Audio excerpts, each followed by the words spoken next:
ya tuɓe rigarsa ya wanka. Ƙarfe 7:30 ya sauko ƙasa gidan abinci ya ci abinci ya sai lemo da sauran kayan da ya san zai nema. Ya koma ɗakinsa ya shiga ya kulle ƙofa, bai sake fitowa waje ba sai da gari ya waye. Washe gari ƙarfe 12 ya buga waya zuwa gidan abinci ya kira a kawo masa abinci ɗakinsa. Ya ajiye wayar ya zauna yana jira. Yana tunanin can anjima bayan magariba zai fita ya je gidan Alhaji Isa ya ji zancen gidansa na gado.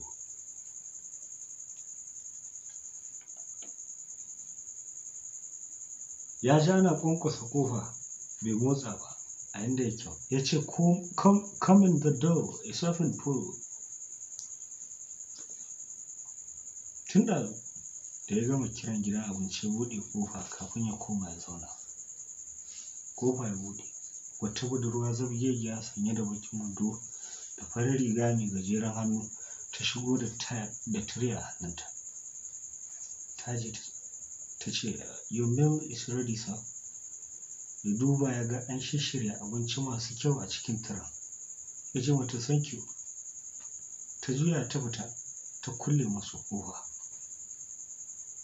Ya gama cin abinci ya tashi ya yi alwala a banɗaki. Ya yi sallar azahar. Bayan ya idar da sallah ya duba agogonsa ya ga ƙarfe 2:11 da sauran rana. Da waje ya bari ya ƙara kwanciya kaɗan kafin la'asar. Bayan ya yi sallah ya fita ya kawo magariba. Ya kwanta ya kulle ido yana neman barci ya sake ji an ƙwanƙwasa masa ƙofa. Maimakon barci tunanin rayuwarsa da suka shige a baya sai suka cika masa ido. Yana kallon su kamar a lokacin suke faruwa. Tun ina shekara 18 a duniya mahaifiyata ta rasu. Sauran mu biyu kawai, da babana a gida sai kuma kakana Alhaji Ahmad, wani shahararren mai kuɗi ne shi ma. Mahaifiyata kaɗai ya haifa a duniya. Ya zo gidanmu sau 2 tambayar mahaifina, Ahmad, ko zai bari ya ɗauke mu je mu zauna tare a gidansa na Abuja? Lokacin an dawo da birnin tare a Abuja sabo. Mahaifina ya ce mishi ya ɗan bari mu saba kaɗan tukunna. Shi ma mahaifina baya son mu rabu ne don ni ne kaɗai ɗansa ɗaya tilo a duniya. Kakana ya ce to ni dai ba zan gaji da zuwa tambaya ba. Bayan 'yan watanni kaɗan mahaifina ya sake yin wani aure. Mummunan zama. Muna nan muna zama. Amaryar babana tana gana mun bala'i da azaba kullum. In mahaifina baya nan kamar ni ba ɗan adam ba ne. Don kawai ta yi kusan cika shekara a gidan ko wata bata taɓa ba. Laifin babana kuma shi ne tun da farko ya nuna mata baya son abin da zai taɓa ni, saboda ni ne kaɗai ɗansa ɗaya tilo a duniya. Wata rana haka zan wuni da yunwa ba za ta bani abincin rana ba. Ni ko dangane kullum jiran babana nake ya dawo in zauna kusa da shi in yana cin abincinsa, in ya rage ni ma in ɗauka in cinye a gabansa tun kafin ya tashi, da yake ni ma da ɗan wayona. Don in na sake ya fita to ba zan ci abincin ba. Ta gwammace ta zubar. Kullum tana dukana kuma tana hana ni faɗa masa. Wata rana babana ya dawo ba lokacin da ya saba dawowa ba. Yana shigowa ya same ni shaɓe-shaɓe a kwance ƙasa ba riga a cikin rana. Ita kuwa tana zaune tana cin abinci. Bata zata ba babana zai dawo nan lokacin. Tana ganin shi jikinta ya la'asar. Ta firgice ta rasa me ma za ta faɗa. Kawai ta yi shiru ta sauke kanta ƙasa. Babana ya ɗauke ni ya kai ni bayan ɗaki ya min wanka.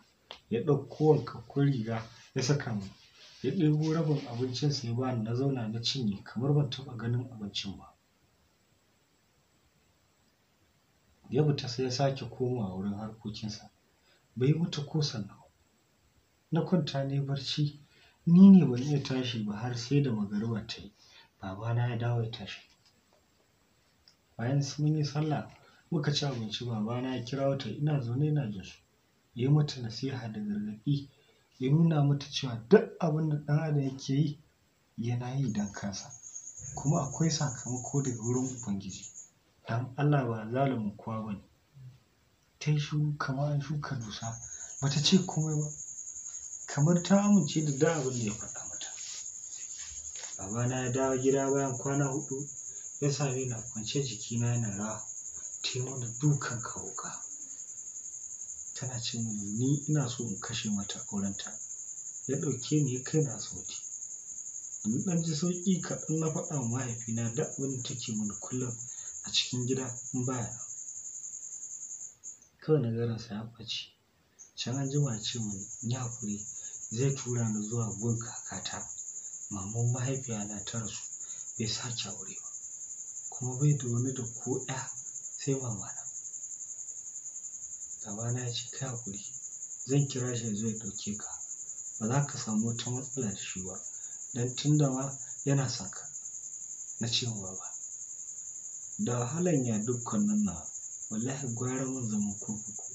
Babana ya ce Allah ya sauke, da kakanka mai sunan ka za ka zauna. Tun kafin mu bar asibiti, babana ya roƙi ma'aikatan asibiti su bar shi ya yi amfani da wayarsu.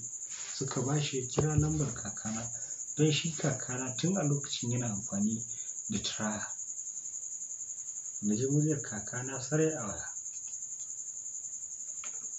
Ya ce lafiya Alhaji Ahmad, dukkansu sunansu ɗaya, kwana 2 shiru, fatan dai ba wani matsala. Kakana ce ba ta matsala, ya abokina Ahmad Karami. Babana ya ce lafiyarsa kalau, ko na zo ne in ɗauki abokina Ahmad, ka zo ka ɗauke shi, ko in kana gari gobe zan kawo maka shi. Aina, ba na yarda da wannan wayan. Ai tun da ka ce in zo to gobe kawai ka zo ka ɗauke ni a filin saukan jirgi airport.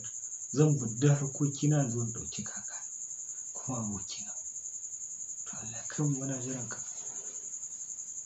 Washe gari da safe mun fita mu biyu da babana mun je airport. Muka ɗauko kakana, yana gani na ya rungume ni. Shi ne bai saki hannuna ba har muka iso gida. Duka kayana ya ce a yi sadaka da su. Ya ɗebo kuɗi ya ba ya dukkona. Ta karɓa tana kuka, wai Allah sarki Ahmad, za ka bar ni kaɗai a gidan nan, wayo Allah. Kakana na tausaya mata, ni ko addu'a nake kawai mu tafi. Muna komawa airport, a motar babana kakana ya ɗebo kuɗi da yawa ya miƙa wa babana. Suna ta hira har muka isa. Muka sauka can, an jima ni da kakana mun hau jirgi. Muka yi sallama da kanmu, ko kuka ban yi ba. Na ɗaga babana hannu kawai. Jirgi ya tashi da mu, na sallami Kano, Abuja ya marabce ni. Muna sauka a airport Abuja, wata mota kyakkyawar gaske tana jiran mu. Ban san sunanta ba a wannan lokaci, ina yaro ƙarami, sai da gani ka san mai kyau ce. Kafin mai zai gidan kakana ya bani shaguna, muka sayi kayan sa. Kada ka masu sauraro, a nan za mu dakata cikin zango na 5. Da izinin Allah subhanahu wa ta'ala za mu ɗora a gaba idan Allah ya kai mu. Kada ku sha'afa da subscribe channel ɗinmu na Mai Zamani TV don samun bayanai sabbi.